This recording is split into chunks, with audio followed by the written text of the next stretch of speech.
El doctor José Ruales, viceministro de Gobernanza y Vigilancia de la Salud Pública. Doctor, buenos días, gracias por estar aquí en Cacha Noticias. Muy buenos días, muchas gracias por invitarme y permitirme informar también a la comunidad y a sus oyentes. Doctor, feliz año. Doctor, ya el Ministerio de Salud Pública ha dicho el día de ayer 68 casos confirmados con la variante Omicron. Hay un incremento acelerado de contagios en todo el país. La variante Delta sigue siendo la predominante hasta ahora en los diferentes contagios y se espera un incremento en los próximos días. ¿Qué se está haciendo para que estas personas que seguramente van a acudir a los hospitales puedan recibir una atención oportuna? ¿Cómo se está fortaleciendo el sistema de salud en este caso?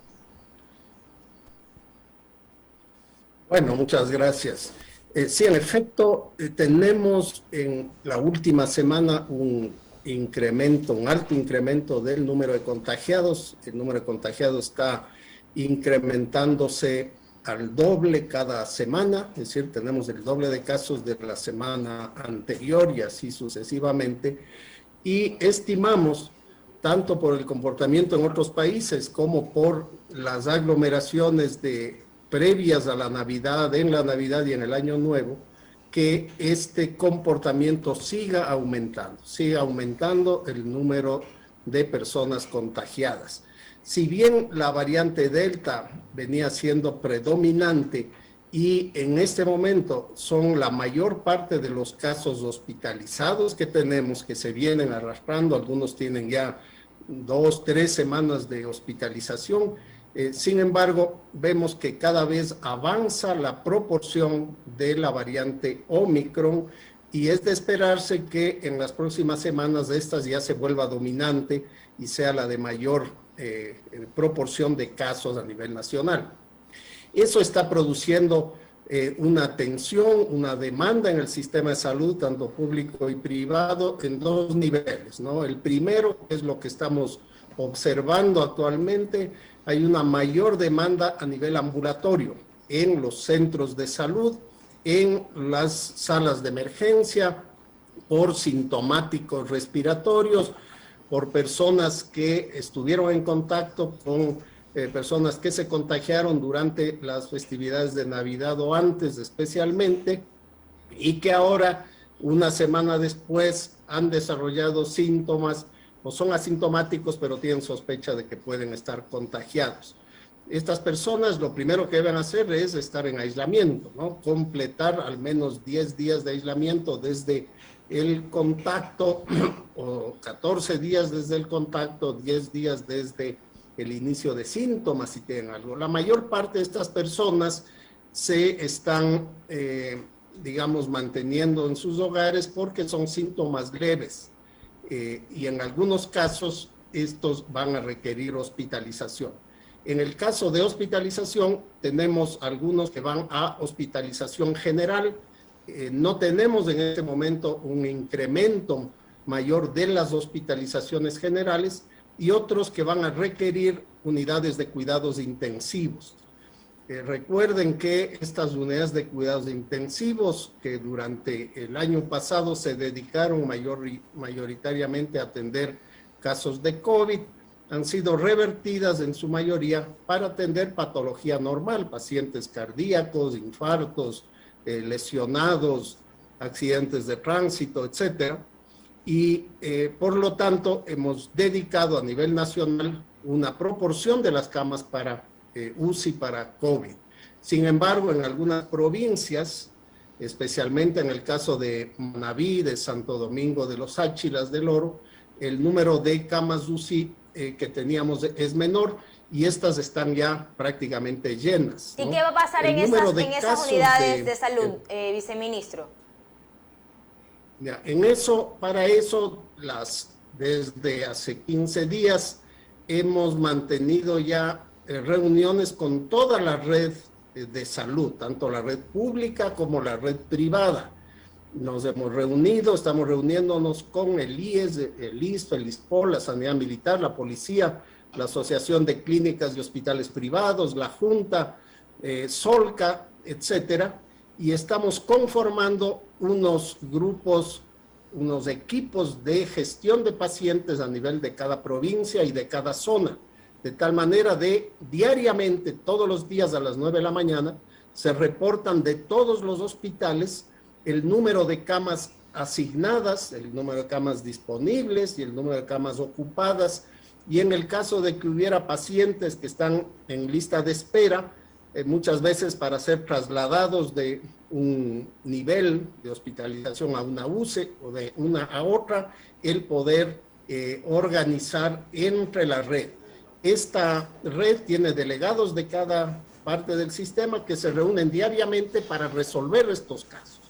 En el caso de Manabí, por ejemplo, el día de ayer hemos abierto nuevamente los servicios Hospital de Especialidades de Puerto Viejo, que tiene 30 camas UCI adicionales, de tal manera de trasladar allá todos los pacientes de cuidados intensivos que no son COVID y liberar las camas de Manta, de Puerto Viejo, del Verdi Ceballos, y coordinar con el IES, tanto con el Hospital del IES en Manta como de Puerto Viejo, la atención de los pacientes. Viceministro, esto se está haciendo a nivel nacional.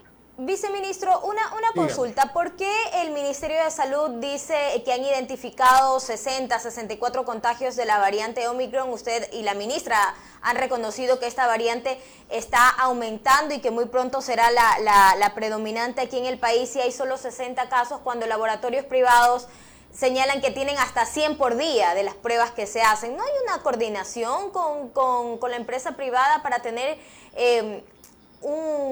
una cifra un poco más real de cuál es la situación de esta variante?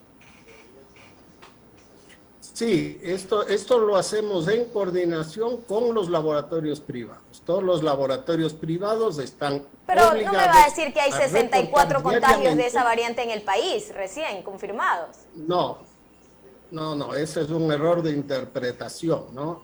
No todos los casos, es decir, tenemos la semana pasada más de 9,000 casos detectados en laboratorio por PCR. No todos los casos se detecta el tipo de variante, ¿no? Es un examen diferente al examen de PCR, la genotipificación para detectar la variante.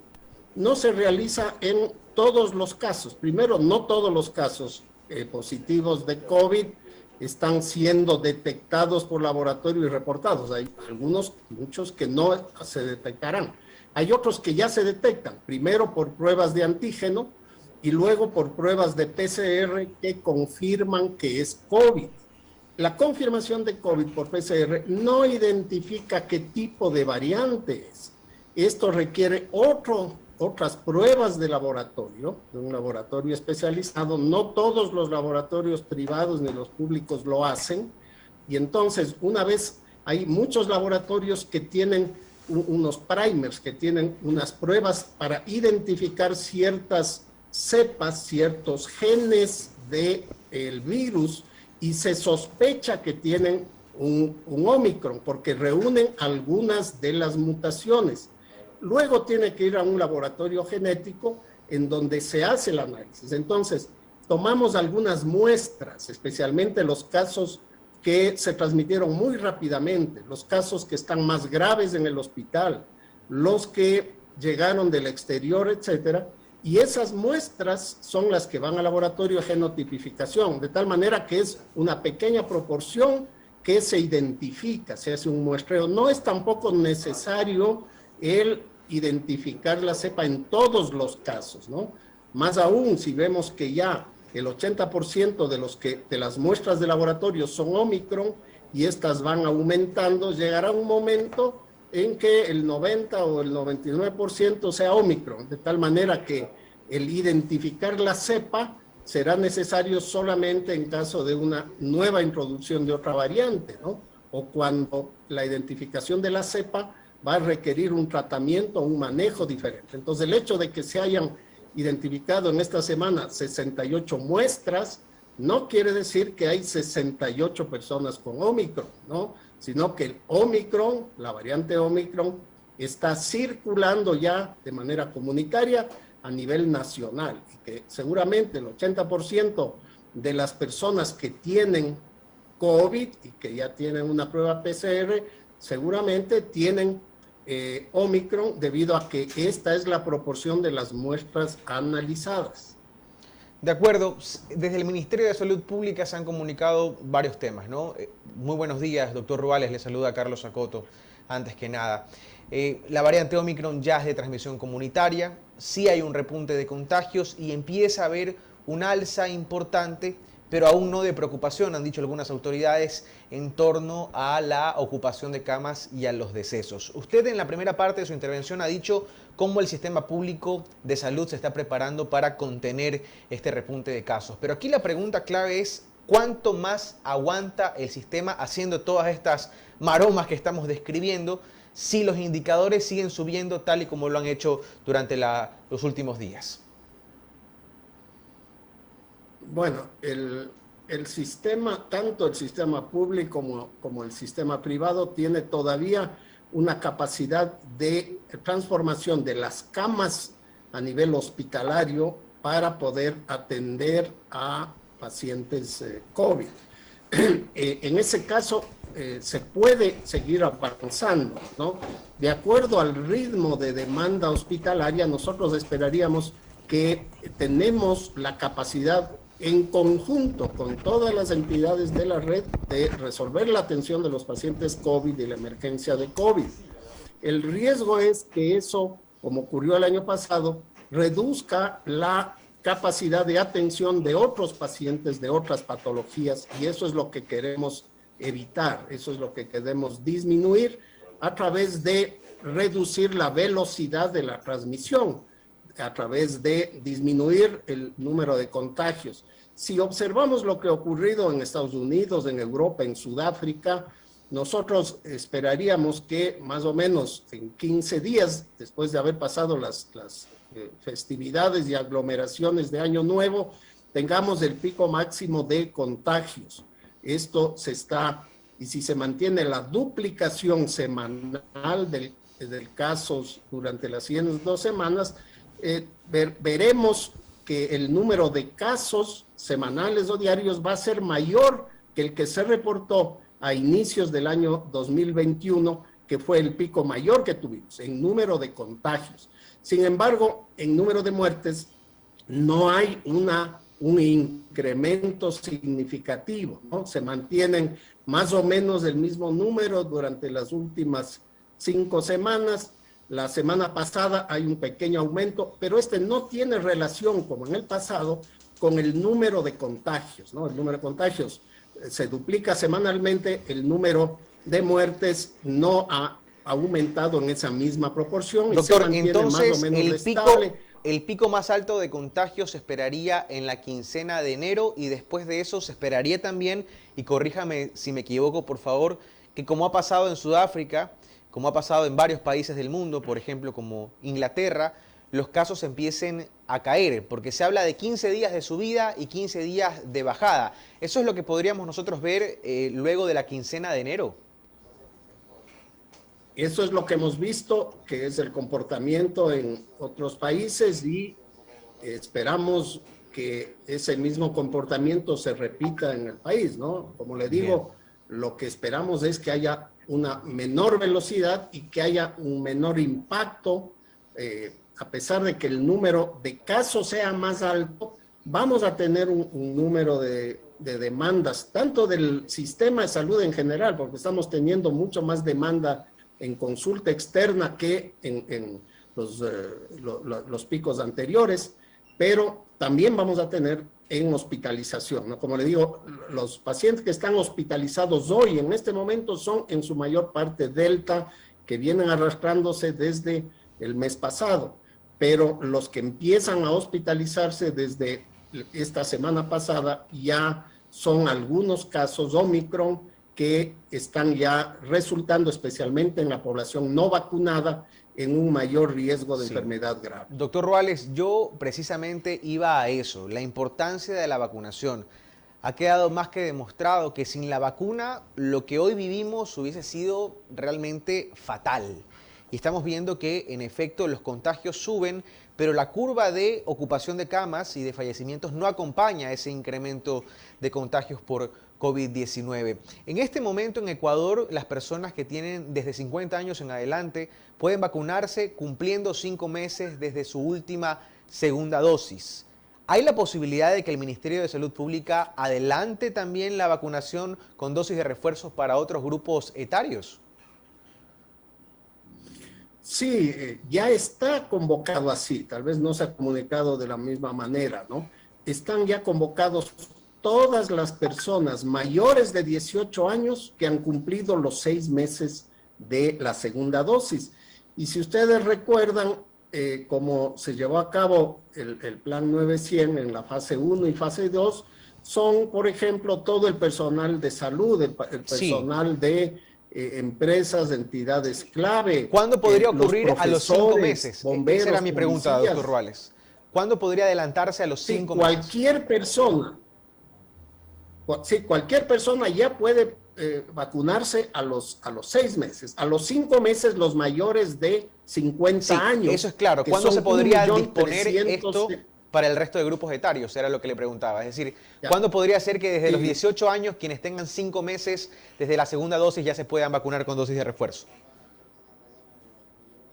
Sí, tenemos que hacerlo en orden, ¿no? Primero tenemos que proteger a los que tienen más riesgo. Por eso no avanzamos con los menores que tienen menos riesgo, ¿no? Tenemos 1.373.000 mayores de 50 años que ya se vacunaron hace 5 meses y que están en situación de riesgo. Y 137.000 mayores de 18, especialmente los que tienen enfermedades agravantes que vacunamos al principio, ¿no? Entonces, a 1,5 millones queremos vacunarles, ojalá en estos primeros 15 días de enero.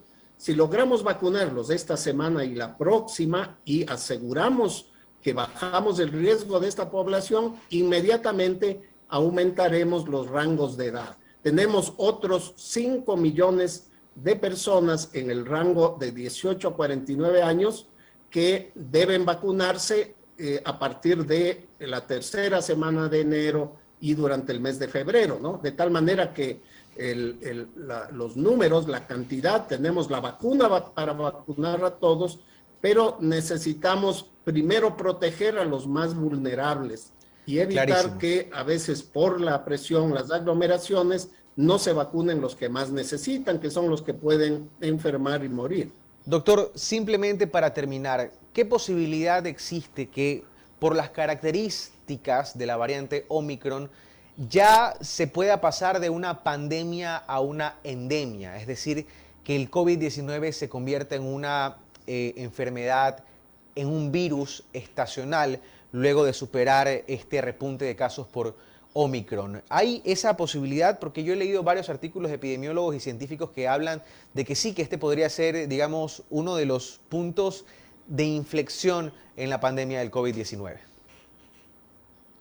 Bueno, en efecto, cuando una variante, una mutación, es altamente eficiente en contagiar, en transmitirse, en sobrevivir de entre una persona y otra, esa variante es la que puede permanecer. Y si esa variante además es menos letal, es decir, no mata a su huésped y por lo tanto mantiene el patrón de sobrevivencia, esta podría hacerse dominante, ¿no? Entonces, si es dominante, como ocurre en la influenza, una variante que se transmite fácilmente, pero que no tiene alta letalidad o alta gravedad, esta al hacerse dominante puede reducir ya el problema que tenemos de la pandemia de alta mortalidad.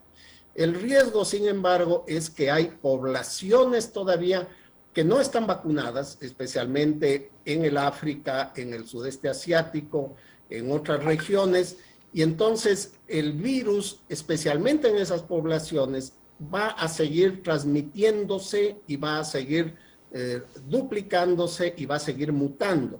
Y pueden aparecer nuevas variantes, ¿no?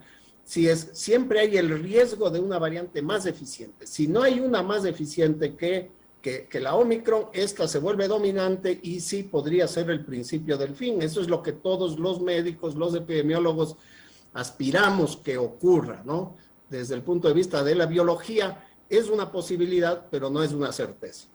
7 de la mañana con 57 minutos. Queremos agradecerle al doctor José Ruales viceministro de Gobernanza y Vigilancia de la Salud Pública, quien nos ha acompañado esta mañana aquí en Caché Noticias. Muy amable, doctor. Gracias por este espacio en su agenda.